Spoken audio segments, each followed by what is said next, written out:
വസന്ത്, ഈ കഴിഞ്ഞ ദിവസങ്ങളിലെല്ലാം രാജ്യം അഭിമുഖീകരിച്ച ഏറ്റവും നിർണായകമായ സമയത്ത് സൈനിക മേധാവികളുമായുള്ള ഉന്നതതല കൂടിക്കാഴ്ചകൾക്കപ്പുറത്ത് അദ്ദേഹത്തിന്റെ പ്രധാനമന്ത്രി അദ്ദേഹത്തിന്റെ എക്സ് ഹാൻഡിൽ പോലും വളരെ വിശദമായ രാഷ്ട്രീയ പരാമർശങ്ങളൊന്നും നടത്തിയിട്ടില്ല.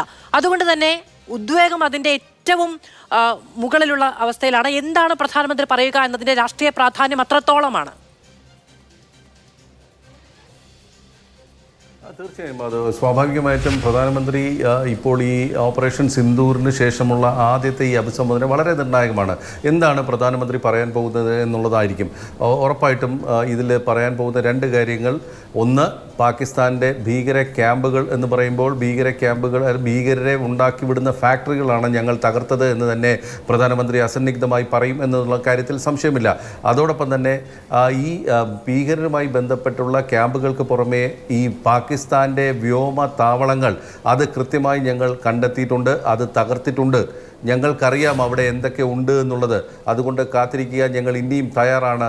എല്ലാ ക്യാമ്പുകളും അല്ലെങ്കിൽ ഈ ഭീകര ക്യാമ്പുകൾക്ക് പുറമെ വ്യോമത്താവളങ്ങളും ഞങ്ങളുടെ മുന്നിലുണ്ട് എന്നുള്ള തന്നെ ആ സന്ദേശം തന്നെയായിരിക്കും പ്രധാനമന്ത്രി കൊടുക്കുക എന്നുള്ള കാര്യത്തിൽ യാതൊരു സംശയമില്ല. പക്ഷേ അതോടൊപ്പം തന്നെ ഇന്ത്യയിലെ രാഷ്ട്രീയവുമായി ബന്ധപ്പെട്ട ചോദ്യങ്ങൾക്കും അത് പ്രധാനമന്ത്രി മറുപടി കൊടുക്കേണ്ടതുണ്ട്. എന്തുകൊണ്ട് ഇത് അമേരിക്കയുടെ ഒരു പ്രസിഡന്റിന് ഈ വെടിനിർത്തൽ കരാർ പ്രഖ്യാപിക്കേണ്ടി വന്നു എന്നുള്ള വലിയ ചോദ്യം അവിടെ അഡ്രസ്സ് ചെയ്യപ്പെടേണ്ടതുണ്ട്.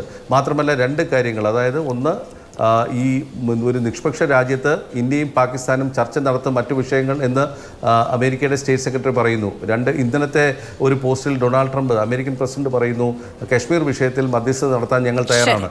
ഈ രണ്ട് കാര്യങ്ങളിൽ വ്യക്തത വരുത്തേണ്ടതുണ്ട്. അതായത് ആ രണ്ട് കാര്യങ്ങളിൽ പ്രധാനമന്ത്രിയുടെ വാക്കുകൾ എന്താണ് എന്ന് രാജ്യം ഉദ്വേഗത്തോടെ കാത്തിരിക്കുകയാണ്.